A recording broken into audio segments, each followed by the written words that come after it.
సాయిరామ్ అండి. ఎవరైనా questions and answers సార్ని అడగండి. సాయిరామ్.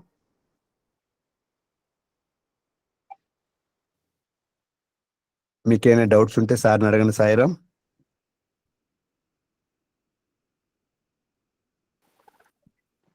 ఓం శ్రీ సాయిరామ్. సాయిరామ్ డాక్టర్ శాస్త్రి గారు, హృదయపూర్వక నమస్కారాలు. మీరు హింస అహింస చెప్పారు కదా సార్. నిజంగా ఈ రోజు హింసాత్మకంగానే అహింసాత్మకంగా వెళ్ళాలి అని చెప్పారు. అదే మీరు డాక్టర్ని ఉదాహరణ చెప్పారు సార్. అది ఆ హింస చేస్తున్నప్పుడు అది హింస చేస్తున్నాం అనిపించదు. మైండ్ అంతా ఒక ఏంటంటే అక్కడ దేహానికి కోస్తున్నాము, ఆ దేహంలో పుండు తీస్తున్నాము, ఇదే అయ్యయ్యో దేహం కోసేస్తున్నామే అని మనం జాలి పడితే, అర్జున్ని ఉదాహరణగా చెప్పారు, జాలి పడితే అక్కడ అది ఆ హింస చేయవలసిందే. కానీ ఎందుకంటే అంతకన్నా ఉత్తమమైన హింస నుంచి తప్పించడానికి అని చెప్పారు సార్. చాలా చక్కటి ఇప్పుడు బాగా హింస గురించి అర్థమైంది సార్. హింస చేయకూడదు అంటాం తప్ప.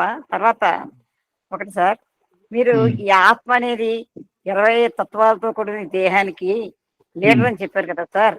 ఒకటి మనకి ఈ 20 తత్వాలు పంచ జ్ఞానేంద్రియాలు, పంచ కర్మేంద్రియాలు, మరి అన్నమయ ప్రాణమయ మనోమయ విజ్ఞానమయ ఆనందమయ కోశాలు, శబ్ద స్పర్శ రూప రసగంధాదులు, ఈ తన్మాత్రలు ప్లస్ మనసు బుద్ధి చిత్తము అహంకారముతో కూడిన ఆత్మ అనేది 20 తత్వాలు చెప్పారు సార్. ఆత్మ లీడర్ అని చెప్పారు కదా సార్. అంటే ఈ 24 తత్వాలు పనిచేయడానికి ఆత్మయే కారణం అని చెప్పారు, అంతే కదా సార్? 24 చేయడానికి ఆత్మే కారణం. కానీ ఇందులోనే చూడండి, ఫర్ ఎగ్జాంపుల్ 24 సంపూర్ణంగా పనిచేస్తున్న స్థితి ఒక మాదిరిగా ఉన్నది. 24లోనే శరీరం నిద్రపోతున్నా సరే మనసు పనిచేయటం. కళ్ళు కంటున్నాడంటే అర్థం ఏమిటి? నిద్రపోయేదానికి నిద్రపోయింది కళ్ళు కనేదానికి కాదు కదా. కానీ నిద్రపోతున్నప్పుడు కళ్ళు కంటున్నారు అంటే అర్థం ఏమిటి? దాని కళలు అనేదాన్ని ఇవాళ సైంటిఫిక్ గా ఇతర కారణాలు చెప్తున్నారు. సో అంటే పొందవలసినటువంటి రెస్ట్ ని, పొందవలసినటువంటి విశ్రాంతిని పొందలేకుండా చేసే స్థితి ప్రతిరోజు అనుభవిస్తున్నాం. అంటే అన్నమాట, జీవితంలో మనస్సేకం వచస్సేకం కర్మణ్యేకం మహాత్మన, మనస్సన్యం వచస్సన్యం కర్మణ్యం దురాత్మన అని స్వామి చెప్పిన మాట దీనికి అప్లై చేస్తే, ఏ మాదిరి జీవితాన్ని గడపటం మూలంగా మనిషి యొక్క నిద్ర ఎట్లా ఉంటుంది అన్న సంకేతంగా కూడా దీన్ని అర్థం చేసుకోవచ్చు. సైరామ్ సార్, ఇంకొక క్వశ్చన్, అంటే ఎవరు అడగట్లేదు కాబట్టి నేను అడుగుతున్నాను సార్. ప్లీజ్.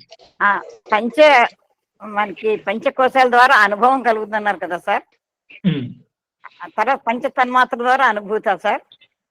పంచ తన్మాత్రల ద్వారా సపోజ్ శబ్దం వినాలి, శబ్దం అంటే శబ్ద స్పర్శ రూప, ఈ పంచ తన్మాత్రల మూలంగా మనం నిత్య అనుభూతులు పొందుతూ ఉంటాం. లౌకికమైన అనుభూతులన్నీ పంచ తన్మాత్రలతోనే ఒకదాన్ని ముట్టుకున్నాము, ఆ ముట్టుకున్న ఫీలింగ్ కారణం స్పర్శ. ఆ స్పర్శానుభూతి, సపోజ్ వాడి చర్మం కనుక చచ్చుబడిపోయింది, ఒక రోగగ్రస్తుడైపోయినాడు, చర్మానికి స్పర్శ జ్ఞానం పోయింది, ఆ స్పర్శేంద్రియం దెబ్బతిన్నది అనమాట. అట్లాగే వినగలుగుతున్నాము అంటే ఆ వినటానికి కావలసిన శక్తి సంబంధించిన శరీరంలో ఉంది. సో ఈ కళ్ళతో చూడగలుగుతున్నాం, శబ్ద స్పర్శ రూప రస, తిన్నది ఆనందించగలగటం అదొక శక్తి. మెకానికల్ గా కోమాలో ఉన్న వాడికి ట్యూబ్ తో కూడా ఫీడ్ చేసి వాడిని బతికించవచ్చు. He cannot enjoy that. So ఈ జీవితాన్ని లౌకికంగా అనుక్షణం సహజంగా ఆనందించే, లౌకికమైనటువంటి జీవితాన్ని ఆనందించేదానికి కారణభూతమైనవి ఈ శబ్దస్పర్శ రూపరసగంధాదులు, ఈ పంచతన్మాత్రలు. ఇవి అనుభవానికి మనకు అందించేవి. అంతరనుభవాలు ఇంటర్ విజ్ఞానమయ కోశం, జ్ఞానమయ కోశం, వాటిని వెలగటం మూలంగా వచ్చే అనుభవాలు అంతరనుభవాలు. ఇది బాహ్య అనుభవాలు. ఈ రెండు రకాల అనుభవాలకి పంచకోశాలు ఒక మాదిరి అనుభవాలు ఇస్తాయి, పంచ తన్మాత్రలు లౌకికమైన అనుభవాలు ఇస్తాయి. అట్లా అర్థం చేసుకోవచ్చు. సరే సార్, లాస్ట్ క్వశ్చన్ సార్, ఒక్కసారి జీవాత్మ పరమాత్మ కొంచెం తేడా చెప్పండి సార్. సో జీవాత్మ ప్రతి వ్యక్తిలోనూ, ఇప్పుడు ప్రతి వ్యక్తిలోనూ లైఫ్ ఉన్నది కదా.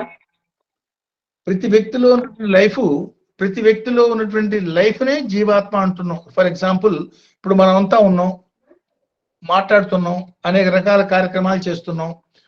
ఈ కార్యక్రమాలు చేయడానికి ఈ మిగతా 24 అంగాలు పనిచేయడానికి కారణం ఆత్మే కదా. సో ఆ ఆత్మ, మన శరీరంలో ఉన్న ఆత్మనే జీవాత్మ అంటున్నాం, దాన్నే ప్రాణాత్మ అంటున్నాం, లేదా వ్యక్తాత్మ అంటున్నాం పేర్లు. ఈ సామూహికమైనటువంటి విశ్వ చైతన్యం ఏదైతే ఉందో, ఒక ఆత్మ నేను, ఒక ఆత్మ మీరు అనుకోండి, ఒక ఆత్మ ఒక చెట్టు, ఇంకొక ఆత్మ ఒక చీమ. ఈ సామూహికమైనటువంటి విశ్వం మొత్తానికి ఉన్నటువంటి సహజ చైతన్యం. ఇప్పుడు మహాశూన్యం అన్నాను, మహత్తుతో కూడిన శూన్యం అన్నాను. ఆ మహత్తుతో కూడిన శూన్యంలో ఉన్న మహత్తు మొత్తం ఏదైతే ఉందో దాన్ని విశ్వ చైతన్యం అంటున్నాం. ఆ విశ్వ చైతన్యాన్నే విశ్వాత్మ అంటున్నాం, లేదా పరమాత్మ అంటున్నాం. సో వ్యక్త చైతన్యాన్ని ఏమన్నా వ్యక్తి చైతన్యం వ్యక్తం అవుతూ ఉంటుంది. ఈ వ్యక్తి చైతన్యాన్ని ఏమన్నా వ్యక్తాత్మ అంటున్నాం. విశ్వం మొత్తంలో ఉన్నటువంటి సమిష్టి చైతన్యాన్ని విశ్వాత్మ అంటున్నాం. అంటే ఒక్క వ్యక్త చైతన్యంతోనే ఇంత ఆనందాన్ని మనం పొందగలిగేటట్టయితే, విశ్వ చైతన్యం యొక్క అనుభూతి మనం పొందగలిగినప్పుడు విశ్వంలో ఉన్నటువంటి సమస్తమైన నిత్య నూతన ఆనందాలకి మనమే కారకం అనుభూతం పొందుతాము అన్న పరంగా అర్థం చేసుకోవచ్చు. సో ఇది జీవాత్మ, అది పరమాత్మ. అంటే జీవాత్మ పరమాత్మలో కలవడం అంటే సార్, అంటే ఈ వ్యక్త చైతన్యం సమిష్టి చైతన్యంలో కలిసిపోవటం. ఇప్పుడు ఫర్ ఎగ్జాంపుల్, ఒక పెద్ద అడవి మండుతోంది. ఆ మండుతున్న అడవిలో అన్ని పెద్ద పెద్ద బ్రహ్మాండమైన మంట పెరుగుతుంది, చెట్లు గిట్లు అన్ని కాలిపోతున్నాయి. ఆ మండుతున్న ఇందులో నుంచి ఒక చిన్న ఒక కట్టె ఎగిరొచ్చి యువతల పడింది. ఎగిరొచ్చి యువతల పడ్డప్పుడు యాక్చువల్గా ఎగిరొచ్చి యువతల పడేదాకా అరణ్యంలో ఇది కూడా పార్టీగా కాలుతోంది, అరణ్యం మొత్తం కాలుతోంది అన్న మాటలో ఈ కట్టె కూడా అందులోనే ఉంది. ఎప్పుడైతే అందులోంచి ఎగిరి వచ్చి యువతల పడిందో ఇది కాస్త ఏమైపోయింది, ఇది వెలుగుతున్న కట్టె అయిపోయింది. ఇది అంటే వ్యక్తిగా సపరేట్ అయిపోయి బయటకు వచ్చింది. మళ్ళీ తిరిగి అందులోనే పోయి పట్టం మూలంగా ఈ అఖండమైనటువంటి జ్యోతిర్మయ తత్వాన్ని పొందగలిగిన స్థితి, ఇప్పుడు వ్యక్తి ఆత్మగా పొందే జ్యోతిర్మయ స్థితిని నీవార చీకవత్తన్వి పీతాభాస్వ తెలుపం అన్నారు. ఏమిటి? సూది కొన ఏ మాదిరిగా ఉంటుందో అంత సూక్ష్మ పరిణామంలో మిణుక్మని మెరుస్తోంది అని. ఇది వ్యక్త చైతన్యం కనుక అయ్యేటట్టయితే, సూర్యుడు యొక్క చైతన్యం అది సూర్య చైతన్యం. సహస్ర కోటి సూర్య సమ తేజ అంటాం భగవంతుణ్ణి. ఒక్క సూర్యుడి తేజస్సే ఇట్లా అయ్యేటట్టయితే సహస్ర కోటి సూర్యుల యొక్క తేజస్సు ఏమై ఉంటుంది? అది మనం ఊహించను కూడా ఊహించలేం. ఈ తేజోస్థితి నుంచి ఆ తేజోస్థితికి పోగలగటాన్ని జీవాత్మ పరమాత్మలో లయమైపోవటం అనుకోవచ్చు. ఇదే సార్ మృతత్వం అమృతత్వం అంటే? అమృతత్వం అంటే అదే. మృతత్వం అంటే మామూలుగా ప్రతిరోజు జీవి చనిపోవటం, ఎప్పటిదాకా చనిపోతూ మళ్ళీ పుడుతూ వస్తూనే ఉంటాడు. అమృతత్వం పొందినప్పుడు ఈ కట్టె పోయి అడవిలో మండుతున్న అడవిలో కలిసిపోయినట్టుగా ఈ వ్యక్తిలో ఉన్నటువంటి చైతన్యం ఆ పరమాత్మ యొక్క చైతన్యంలో కలిసిపోతుంటుంది. సంపూర్ణంగా కలిసిపోయినప్పుడు అఖండమైన జ్యోతిర్మయం అవుతుంది. ఈ ప్రయత్నంలో కొంత దూరం పోయిన వాళ్ళే సూర్యుడు కానీ, బుధుడు కానీ, లేకపోతే ధ్రువుడు నక్షత్రం కానీ, ఇంకోటి కానీ ఆ ప్రయత్నంలో చాలా ముందుకు పోయి జ్యోతిర్మయ స్థితి పొందారు, ఇంకా పరమాత్మలో ఐక్యమైపోయారు. కాబట్టి వాళ్ళు మనకన్నా కొన్ని కోట్ల రెట్లు ఎక్కువ శక్తివంతంగా వెలుగుతున్న జ్యోతిర్మయ స్థితిలో వాళ్ళు ఉన్నారు. అమ్మో, అయితే మనం ఐక్యం చాలా సాయిరాం. అట్లా మనం అనుకోలేదమ్మా. భగవత్ సంకల్పం ఒక క్షణం చాలు. సాయిరాం సార్, చాలా క్వశ్చన్స్ అడిగి మీకు మా అందరి డౌట్స్ అంటే అస్మాన్ చెప్పుకుంటాం, జీవాత్మ పరమాత్మ అమృతత్వము ఇవన్నీ చెప్పుకుంటాం కదా. ఇవాళ నాకైతే డౌట్ పూర్తిగా 100% క్లారిఫై అయింది సార్. మీకు మా అందరి తరఫున హృదయపూర్వక ధన్యవాదాలు. మీరు నిజంగా అద్భుతంగా చాలా సులభమైన శైలిలో మాకు తెలియజేస్తున్నారు. మరి ఇంకోళ్ళు అడిగితే ఇదేదో జ్ఞానము అవి ఇవి కనుక వెళ్తారు. మీరు చాలా తేలిక పదాలతోటి మాకు ఉదాహరణలతో చెప్తున్నందుకు మీకు ఎన్ని ధన్యవాదాలు నమస్కారాలు చేసినా సరిపోతుంది సార్. మీకు మా అందరి తరఫున హృదయపూర్వక నమస్కారాలు, ధన్యవాదాలు. సాయిరాం శాస్త్రి గారు.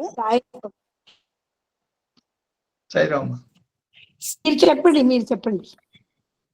సాయిరాం శాస్త్రి గారు, అసిమధ్యో అనే దానికి అర్థం చెప్పారు కదా మొదట్లో, ఒకసారి చెప్పరా అర్థం వాటికి? అసిమధ్యో అసి అంటే కత్తిని ధరించిన వాడా. కత్తిని జయి అంటే చేతిలో బయలుదేరాడు, చేతిలో కత్తి ధరించి పూర్ణమైన జాగ్రత్తతో బయలుదేరాడు. అంటే తనని తను రక్షించుకునే దానికి సర్వసన్నద్ధతతో పూర్ణ రక్షణాత్మక దృష్టితో బయలుదేరిన వ్యక్తి అసిమధ్య. నక్తం జరభ్యం అంటే చెప్పారు నిద్రలో. ఎప్పుడు నిద్రపోతున్నాడు కానీ నిద్రలో నడుస్తున్నాడు. For example sleep walking, somnambulism అంటాం. ఏంటి, నిద్రలో నడుస్తున్నాడు. నిద్రలో నడిచేవాడికి it is a dangerous situation. ఎందుకని, అటెంటివ్ గా లేడు కానీ నడుస్తున్నాడు. అటెంటివ్ నడవటం మూలంగా వాడికి ప్రమాదం, చుట్టుపక్కల వాడికి ప్రమాదం.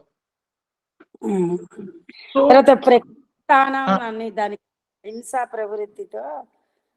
ప్రవృత్తి అన్నప్పుడు ప్రతి జీవి కూడా, ఒక జీవి బతకాలంటే ఇంకొక జీవి బతకడం కుదరదు.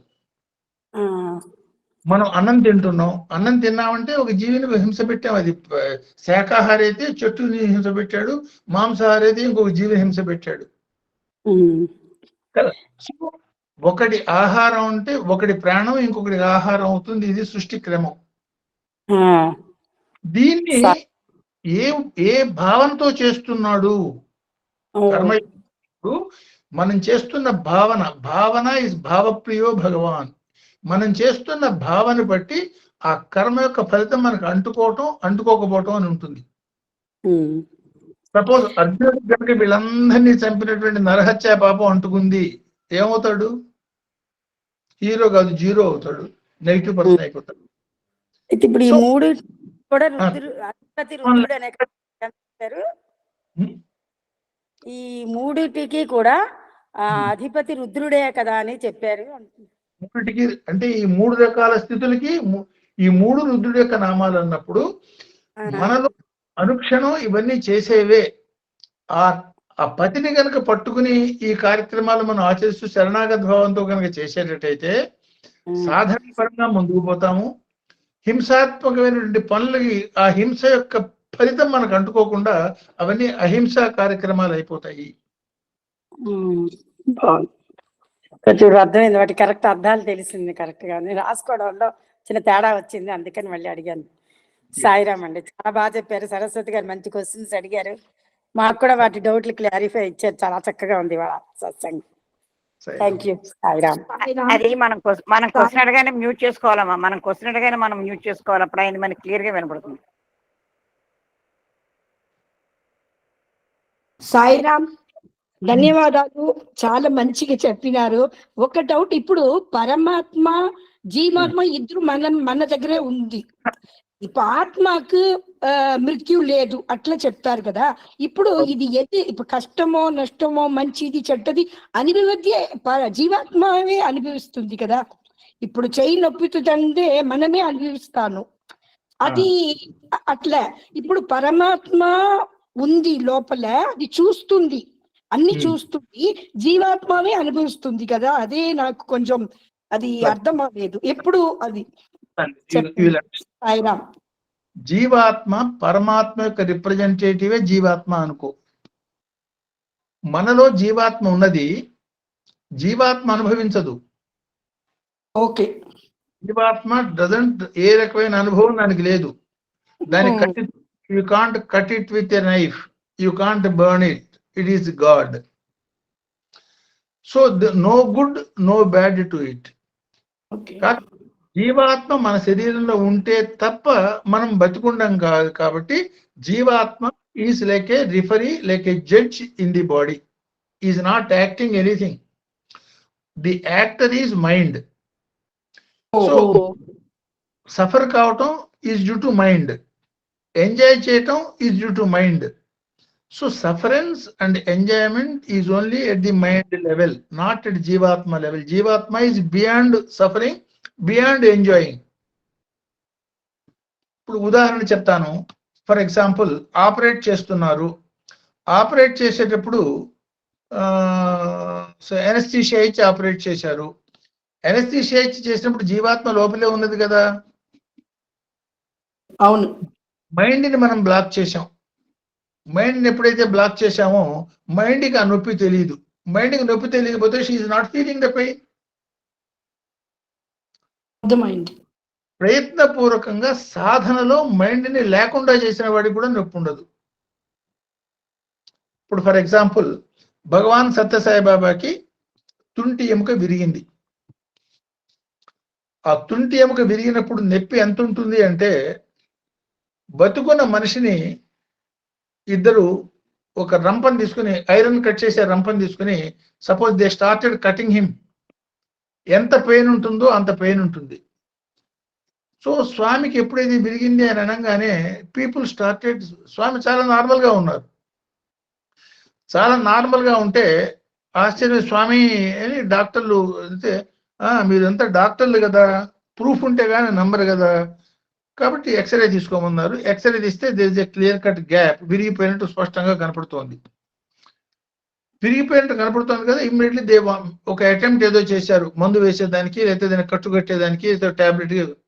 నేను మిమ్మల్ని టెస్ట్ చేసుకోమన్నాను కానీ నాకు మంది ఏమని చెప్పలేదు కదా అన్నారు. అంటే ఫ్యాక్ట్ అయితే విరిగింది, విరిగినా కూడా there is no mind in Swami, కాబట్టి there is no enjoyment, there is no suffering. That is called సంపూర్ణ ఆత్మస్వరూపం. రమణ మహర్షి ఫర్ ఎగ్జాంపుల్, రమణ మహర్షికి ఇదే మాదిరిగా క్యాన్సర్ వచ్చిందని ఆపరేట్ చేసేదానికి డాక్టర్లు పూనుకున్నారు. ఆయన 1-2 సార్లు వద్దన్నారు, కానీ వీళ్ళ యొక్క ఎంత ప్రేమపూర్వకమైన బతిమాలుడు ఎంత ఎక్కువైందంటే ఓకే చేసుకోండి అన్నాడు. ఆపరేషన్ చేసుకునే దానికి ఎనస్థీషియా అయ్యబోతే, నేను ఆపరేషన్ చేయమన్నాను, చేసుకోమన్నాను కానీ ఎనస్థీషియా ఇచ్చేదానికి పర్మిషన్ ఇవ్వలేదు కదా. స్వామి చేయమంటా చేసుకోండి. ఆయన చేస్తున్న ఆపరేషన్ ఆయన కళ్ళతో చూస్తున్నాడు. Is just like A witness. ఆయన శరీరాన్ని ఆయన కళ్ళ ముందే మామూలుగా ఏ రకమైన ఎనస్థీషియా వేయకుండా కట్ చేశారు. ఆ కట్ చేసి అవతల పారేసిన ముక్క కూడా ఈవెన్ దట్ ఈజ్ ఓన్లీ మీ అన్నాడు ఆయన. అంటే శరీరంలో కట్ చేసి బయటపడేసినటువంటి క్యాన్సర్ కణం కూడా నేనేను. He saying he is atma. That is ఆత్మస్థితి పొందటం అంటే. They are practical yogis. మనకి థియరీ తెలుసు కానీ still we have not understood that. We are only talking theory, whereas they are enjoying it in practice. They are practical yogis. అది నిజమైన యోగులు వాళ్ళు. ఆ స్థితికి మనం పోవచ్చు, ఇది మార్గం అని రుద్రం మనకి చెప్తుంది. అన్నిటికీ మనసే కారణం, మైండే కారణం అన్నిటికీ. మనసులే ఏది ఇప్పుడు ఇప్పుడు ఎవరో కొట్టుతారంటే నొప్పు వచ్చిందేటప్పుడు కూడా ఏమో ఊరుక ఉండాల, అది అలవాటం చేసుకోవాలి. అట్లా ఎవరైనా ఏమని చెప్పినా కూడా అది మైండ్ కు తీసుకోకూడదు. అట్లా అంటే మనసు డిస్టర్బ్ కాకుండా మనం ఉండగలిగేటట్టయితే whatever it may happen, suppose mind is not disturbed, is a యోగి.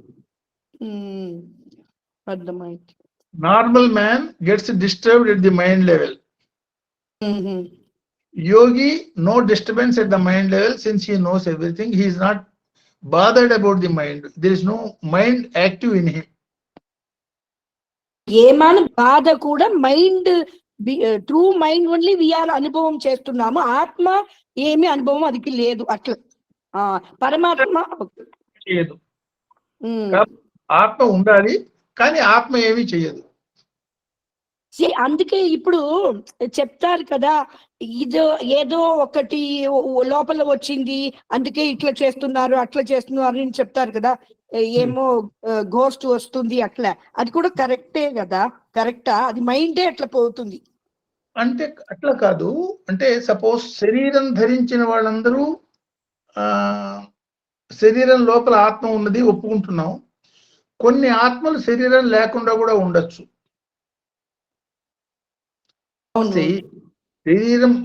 శరీరం బతికుండాలంటే ఆత్మ డెఫినెట్ గా ఉండాలి, agreed, it is a phenomena. కానీ ఆత్మ ఎగ్జిస్టెన్స్ ఉండాలి అన్నప్పుడు దానికి శరీరం యొక్క అవసరం లేదు. సో అట్లా జస్ట్ మామూలుగా ఉండే ఆత్మలు, వాటిలో మళ్ళీ 2 రకాలు ఉంటాయి. ఒకటి ప్రేతాత్మ అంటాం. ప్రేతాత్మ means something like what you call that, carrying some sort of negativity with it. Atma carrying a negative mind with it. Atma carrying a positive mind with it. Atma carrying a positive mind, you call it a devata, Pitru devata, some other devata. Atma carrying a negative mind with it, you call it a pretatma or some dushtatma, whatever it may be. మనం చిన్న పిల్ల 7 years 8 years అప్పుడు నేను మా అద్దరు కూటి ఒక atom చేస్తాను, అది రమ్మని చెప్తాను, అది అట్లా అన్ని ఆడినాను చాలా ముందు చిన్న పిల్లేటప్పుడు. అది ఒక మంచి ఆత్మకు పిలిచి అది చెప్తుంది, రాస్తా చెప్తుంది, అదన్నీ మనం చేసినాము చిన్నప్పుడు. ఇప్పుడు అది ఇప్పుడు పెద్దగా అయిన తర్వాత ఇప్పుడే అర్థం అవుతుంది. అది ఏమో కేళ్ళు అట్లా చేసినామే కానీ ఇప్పుడు కూడా ఏమైనా బిడ్డ అక్కడ ఉండేటప్పుడు అమ్మ పక్కన లేనప్పుడు అది తాలాటు చేస్తుంది, కొత్త మంచి ఆత్మ వచ్చి అట్లా కూడా చెప్తారు. అదని ఇప్పుడే నాకు అర్థమైంది. అర్థమైంది. Sairam, thank you so much. Sairam, thank you so much. Sairam Shastri గారు, ఒక్క విషయం. I am suffering with that stage, sir. Suffering with that stage as a bedridden patient. But now I am enjoying a lot of joy. But no pain, no what you say anesthesia. According this type of satsanga, sir, I am always with God, sir. Then that's true. It is God's grace. Yeah. It is Swami's grace. I am always with God, Swami. That's true. It is. Still, I am suffering with those stages, but no pain, sir. I have no pain. Karmas are there. They need to. Body is a kshetra. Kshetra means field. In a field, we raise a crop. On the body, we raise the crop of punya and papa. Kshetre, punya kshetre, chatam, kurukshetre. The first sloka itself will say that. Dharma kshetre, kurukshetre. Kurukshetre samaveda. Yotsvaha pandavasya. Body itself is a kshetra to help the papa or punya to get cropped on that. The normal kshetra, some crop, a mango crop or a rice crop or something like that. It is meant for that crop, whereas body is meant for this punya papa crops. So it is a kshetra. I am in papa karma, sir. No, untai bhagavantru యొక్క అనుగ్రహం మూలంగా, that is in a nullified state, it must be the body is undergoing it. Thank you, sir. Sairam. జీవాత్మ పరమాత్మల ఐక్యం చేయడానికి ఏదైనా ఇవి నవవిధ సూత్రాలాగా మనకైనా short గా మనకి దాని గురించి బోధ చేస్తాను. జీవాత్మ పరమాత్మ చెప్పండి. మనం చేస్తున్న పని తెలిసి గాని తెలియక గాని, ఓ సేవ చేస్తున్నాం, ఓ సాధన చేస్తున్నాం, భగవంతుని తలుచుకుంటున్నాం, లేదు సత్సంగం పార్టీ, ఇవన్నీ మనకి తెలిసి గాని తెలియక గాని వాట్ వీఆర్ డూయింగ్, మనం చేస్తున్న పని అదే. సో దీన్ని ప్రయత్నపూర్వకంగా చేసుకుంటూ పోవటానే సాధన అన్నాం. సాధన జరుగుతోంది. A time will come, it will happen. నడిచిపోతున్నాం, గమ్యం చేరేదాకా నడవటమే. ఒక టైంకి డెఫినెట్ గా గమ్యం చేరిపోతాం. ఈ మానవ జీవితము సాయిరామ్ సార్, ఈ మానవ జీవితము ఎప్పుడు పోతుందో ఎప్పుడు ఉంటుందో మనం తెలియదు. ఇది ఒక నీటి బుడగ లాంటిది అని చెప్తారు. ఈ మానవ జీవితం ఉన్నంతనే మనం సాధనతోని జీవాత్మ పరమాత్మలో కలవాలంటే ఏమన్నా దానికి మార్గం ఏదైనా ఇవాళ ఉన్నాను, రేపు ఉంటున్నా ఉండను, రేపు వరకు ఉంటున్నా ఉండను, ఇవాళ ఉన్నాను ఇప్పుడే మార్గం సాధనతో జీవాత్మను పరమాత్మ కలపాలంటే ఏం చేయాలి? ఆయన గుర్తు పెట్టుకుంటే చాలు. ప్రత్యేకంగా మనం కలిపేదంటూ ఏం లేదు. మనం పట్టుకునేది ఆయన పట్టుకునే ప్రయత్నం, మన మనస్సుతో స్వామిని పట్టుకునే ప్రయత్నం చేయటమే సాధన. మరిచిపోవటమే ఆయా. నిరంతర స్మరణలు ఉండాలి స్వామి, నిరంతర స్మరణలు ఉండాలి. సో భగవంతుని ప్రయత్నమే సాధన. మరిచిపోవటం ఎప్పుడు మర్చిపోతాము? ప్రపంచం మీద దృష్టి పడ్డప్పుడు మర్చిపోతాం. ప్రపంచం మీద దృష్టి పడనప్పుడు దాని వైపు ఉంటాం. ఏ పని జరగాలన్నా సృష్టిలో 3 కావాలి. ఒకటి శివ, ఒకటి శక్తి, ఒకటి టైం. శివ, శక్తి, కాలాలు. అంటే కేవలం శివుడు స్థాణువు. శివశక్తులు కలిసినప్పుడు పని పూర్తవుతుంది. కానీ శివశక్తులు కలిసిన వెంటనే పని పూర్తి అయిపోతుందే, దాని టైం అయితే పూర్తవుతుంది. అందుకని శివ, శక్తి, కాలం ఈ 3 కూడా this is a trio. For example, గింజ పాతి పెట్టాం. గింజ పాతి పెడితే మొక్క వస్తుంది, మొక్కలోంచి కాయ వస్తుంది. గింజ పాతి పెట్టంగానే వస్తుందా? రాదు. గింజ పోని గింజలో జీవం లేకపోతే మొక్క వస్తుందా? రాదు. సో గింజలో జీవం ఉండాలి, దాని క్షేత్రంలో పాతి పెట్టాలి, ఆ పాతి పెట్టిన దానికి మరి టైం ఇవ్వాలి, దానికి కావాల్సినవి ఇవ్వాలి. అప్పుడు డెఫినెట్గా ఆ టైంకి వచ్చేటప్పటికి ఆ గింజ మొక్క అవుతుంది, మొక్క చెట్టు అవుతుంది, ఆ చెట్టుకు కాయ వస్తుంది. ధన్యవాదాలు గురుదేవ్. Thank you sir. ఈ నూతన సంవత్సరానికి మీకు మన సాయి సభ్యులందరికీ శుభాకాంక్షలు. మళ్ళీ 30వ తారీఖు ఆదివారమే. మళ్ళీ సోమవారం కలుసుకుంటాం, మళ్ళీ సత్యం కలుసుకుంటాం, రేపు కలుసుకోం కదా సార్. సాయిరామ్, ఒక్క డౌట్. ఈ జన్మంలో, ఇప్పుడు ఉన్న జన్మంలో ఎవరికాను స్వామికి మెర్జ్ చేదిగా ఏదాను అதாவது ఉందా? అట్లా we can go or it is not possible? Is it possible or not? It is possible. Swami ఎప్పుడు చెప్తారు, అందుకే అడిగినాను. ఇట్ ఈస్ పాసిబుల్ కాబట్టి వీఆర్ అటెంప్టింగ్ ఇట్. ఇప్పుడు it is like positive wire and negative wire both are needed for the bulb to glow. We are like the negative side. We are making, once the God's presence associates with it, it is done. See, Bhagavatam మనం చదువుతాం. భాగవతం పేరు విన్నారు కదా? ఏంటి, what is the importance of Bhagavatam? మీరు సప్తాహం అవన్నీ కూడా, యాక్చువల్గా చాలా రోజులు అవన్నీ కూడా భాగవత వాహిని అవన్నీ కూడా డిస్కస్ చేశారు కదా. See that man Parikshit was given a deadline of 1 week. అవునా కదా? Definite it is a deadline. అతని రియాక్షన్ చూడండి. First thing what he did is, పోయి ఎవడైతే శాపం పెట్టాడో శాపం పెట్టిన వాడి కాళ్ళ మీద పడి నమస్కారం పెట్టి థ్యాంక్స్ చెప్తాడు.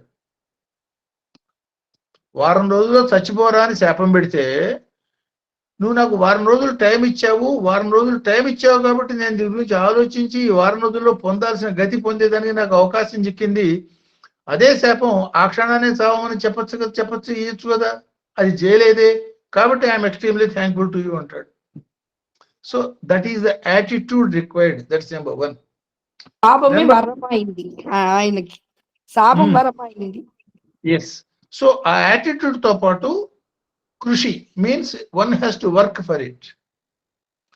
Once these two are there, Daivanugraham means God's grace is always available, since is like a Mahat in Sunya is called Mahasunya. God's grace is flowing, so the universe is living. So we need not doubt God's grace.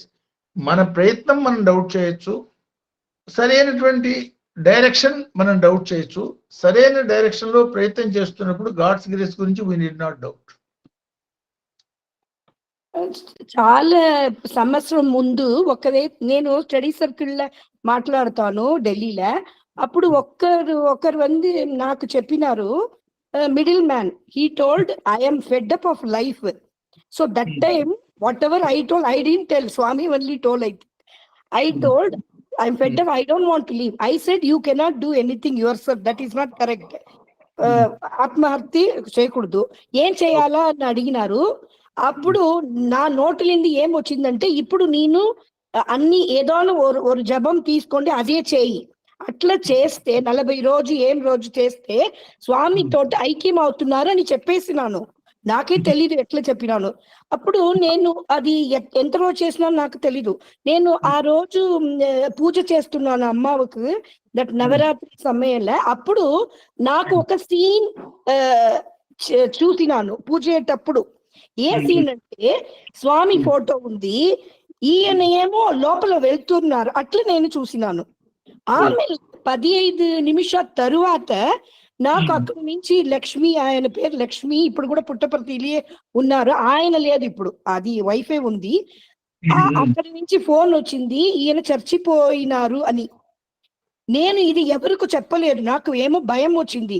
ఎందుకంటే నేనే చెప్పినాను కదా, నువ్వు అప్పుడు 40-42 సంవత్సరమే ఆయనకి, ఈయన ఇನ್ನು తక్కువ వాళ్ళు వైఫ్ అని నేను ఎవరికి చెప్పలేదు. నేను అక్కడ వెళ్ళి చూడడానికి వెళ్ళి అన్ని అయింది, ఇంకా భజన అన్ని చేసినారు. అప్పుడు మనసులో ఇదే ఉంది, అయ్యో నేను తప్పు నేను చెప్పలేదని అప్పుడు నాకు తెలియదు, నేను అప్పుడు ఇನ್ನು తక్కువ నాలెడ్జ్. అయ్యో నేను ఎందుకు అట్లా చెప్పిన, 40 రోజు ఈయన లోపలే ఉంటుంది, జపమే చేస్తున్నారు, బోన్ చేయలేదు, ఏమి డ్రెస్ మార్చుకోలేదు, స్నానం ఏమి చేయలేదు, జపమే చేస్తున్నారు 40 రోజు. ఆ వైఫ్ ఆమెల్లే చెప్పింది, ఈయనే తనకే అట్లాగే చేసి, ఎందుకంటే మనమిద్దరు మాట్లాడేటప్పుడు ఎవరు లేదు, అప్పుడు సపరేట్ అడిగినారు, ఏమో నేను చెప్పినాను. ఇప్పుడు నాకు నా తప్పు చేసినామా అని వేరే మనసులో నాకుంది. అది ఎందుకంటే నేను చూసినాను, లోపల వెళ్ళేటప్పుడు చూసినాను. అది కరెక్టా Sairam? No. You see, it is not done by you. Once it is not done by you, suppose Arjuna has killed so many people, tappu chesada? Krishna It's not. See, it is society ki pattina what cancer he has removed. He has cut the cancer to the society. So it is sometimes what happens, when God wants certain things to happen, that is called Niyat Guru, Aniyat Guru. Veda Gurum, Bodha Gurum, Nishiddha Vachaka Gurum, Kamya Gurum, Sucha Gurum, Vita Karana Gurum. Niyat Gurum, Aniyat Gurum, Satya Sai Sadgurum. See, means 8 types of gurus in an appointed manner, in a very casual manner, they may act. Without our knowledge, God may use us as an instrument to do something. Sairam to all.